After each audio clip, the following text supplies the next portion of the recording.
Passando ao Arthur, o último caso desta noite, desta live, o sexto neste caso, mais uma vez um híbrido, neste caso um XC90 híbrido plug-in, com uma avaria caricata, não é, Arthur?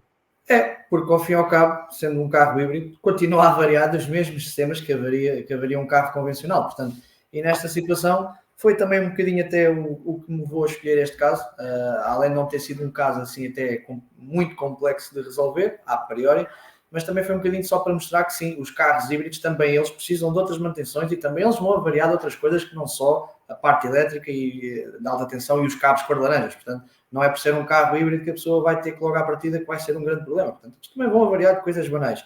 E coisas banais tais, efetivamente, até como esta. Portanto, a avaria centrava-se na queixa do cliente, que era o carro não deitava água nos vidros. Ao fim e ao cabo, o cliente queria lavar o para-brisas e acionava a manete, que não saía água nos vidros.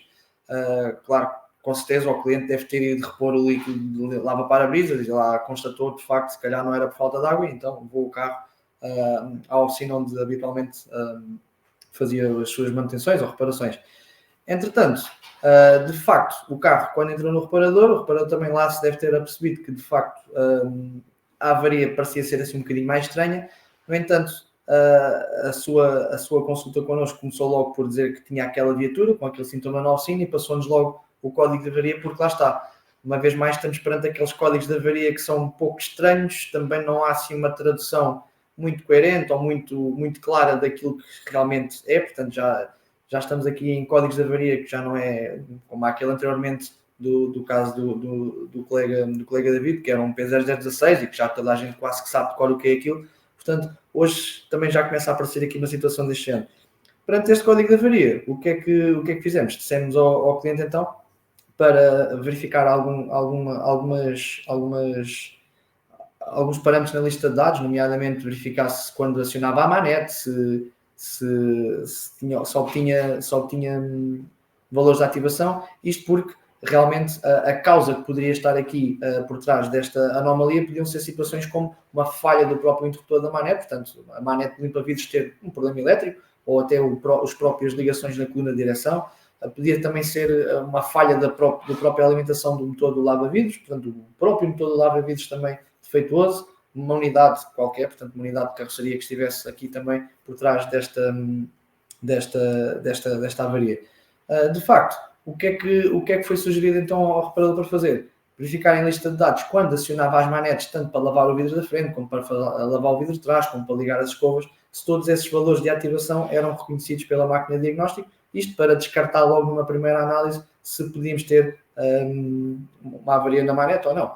Fazer testes ativos possíveis que fossem, portanto, que estivessem presentes, nomeadamente a ativação da bomba lava-vidros dianteira ou da bomba lava-vidros traseira, e verificar fusíveis, verificações normais que se devem fazer a quando um diagnóstico num circuito elétrico, portanto, nada de mais.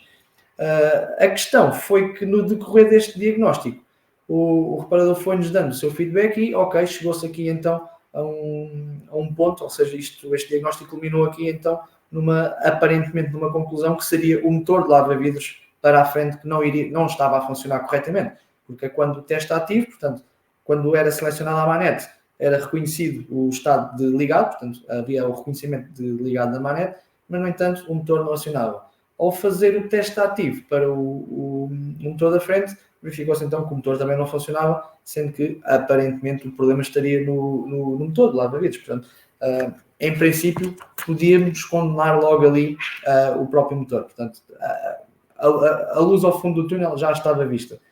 No facto, quando se foi a confirmar, chegou-se à conclusão que não existiam dois motores de lava-vidros, mas existia um. Portanto, era apenas um motor que se encarregava de fazer tanto o envio de água para o vidro traseiro como para o vidro traseiro. Isto complicou aqui então um pouco mais a coisa, porque se é o mesmo motor e deita água para trás, porque é que não deita água para a frente? Portanto, levou-nos então novamente a olhar para o esquema elétrico, nesta vez com um pouco mais de atenção para tentar perceber o que é que se poderia estar aqui a passar, porque se o motor é o mesmo e manda água para trás, por carga de água é que não trabalhava e mandava água para a frente, ao fim e ao cabo, não é? Portanto, um bocadinho por aí.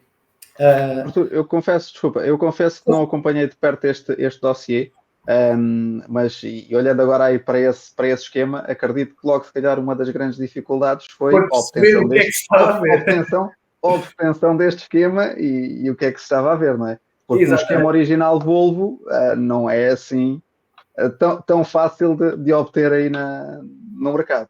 Exatamente, portanto, isto também levou a que realmente, eu se bem me recordo, acho que não havia presente nas plataformas mais comuns de suporte, não estava presente esquema elétrico para este carro, teve mesmo que ser solicitado à origem, nesta situação específica, também tratando-se de um carro até relativamente recente, e sim, até mesmo nós, quando recebemos o esquema, portanto, isto é apenas aqui um troço do esquema geral que nos foi enviado, portanto, apenas fizemos aqui só a representação do circuito em questão, e até nós também tivemos que ficar aqui alguma dificuldade até a olhar, porque o esquema não é propriamente notório. No entanto, percebemos que sim, que de facto só existe um motor de ativação do vidro. O próprio motor, na sua ficha de ligação, apenas possui 2 fios, no entanto, tem os 2 tubos ligados ao motor, ou seja, isto dá-nos a crer então que o motor tem uma dupla função. Na realidade, o que é que vai acontecer? O motor vai ter que rodar, ora para um lado, digamos para a direita, para enviar água para o vidro da frente, e vai ter que rodar para a esquerda para enviar a água para o vidro traseiro. Isto significa que, em algum ponto, há de ter que haver um sistema que se vai encarregar de fazer aqui uma inversão da polaridade. Na prática, o que estamos a falar é que vou ter que inverter, em determinada altura, vou ter que inverter a polaridade do motor para que este rode ora para a direita, ora para a esquerda, para enviar água para a frente ou para trás, respectivamente. Nas verificações e a tentar também ajudar aqui o cliente, fomos-lhe dizendo passo a passo, já agora se puderes mostrar só o esquema anterior, fomos mostrando ao cliente, ok, pela análise do esquema, o componente em repouso, ou seja, sem estar a ser ativado, teria que ter nos seus 2 terminais 2 massas, teriam que estar 2 massas presentes. Isso é perceptível ao analisar o esquema elétrico, porque utiliza 2 relés, ali assinalados no quadrado, utiliza 2 relés e que na sua posição de repouso fornecem massa para o motor.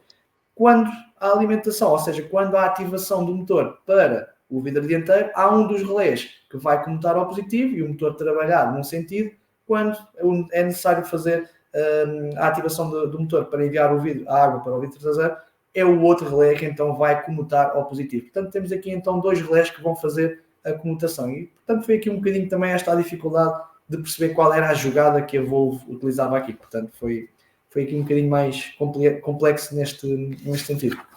Literalmente uma chinesice, né? Literalmente uma chinesice. Isto para dizer tudo o quê? Ok, aparentemente chegou-se à conclusão, o problema é efetivamente um relé, porque quando operávamos o motor para trás havia presença da alimentação num dos fios, tal e qual como lido pelo esquema elétrico. No entanto, quando fazíamos a ativação para o vidro da frente, continuávamos apenas e só com as 2 massas presentes na ficha. Portanto, dava-nos a indicação que, de facto, um dos relés não estava a comutar ao positivo. Ok, aparentemente o problema parecia ser só e apenas chegar e trocar o relé, quando o reparador nos comunica também, eu já virei o carro de uma ponta à outra e não há relés que eu possa substituir para resolver o problema. E deparámos então que também, uma vez mais, à semelhança também do caso que o meu colega João trouxe, também seria aqui então uma unidade designada a unidade SEM, portanto a unidade central que está no compartimento do motor, que é encarregue, entre várias funções de alimentação de vários circuitos, de luzes, de piscas, por aí fora. Portanto, também tem aqui a função adicional de fazer a gestão, neste caso, da ativação tanto das escovas limpa-vidros, também como da bomba lava-vidros. Um bocadinho equiparado ao que nós encontramos, por exemplo, nos Peugeots da BSM, ao fim e ao cabo, aquela unidade que se encontra na dianteira do carro, junto da bateria. Portanto, também foi então, culminou o diagnóstico ao perceber que de facto eram os relés que são soldados na própria placa da unidade, um deles com certeza estava danificado ou colado e não fazia a sua função. Portanto, acabou por ter também que ser substituída a unidade.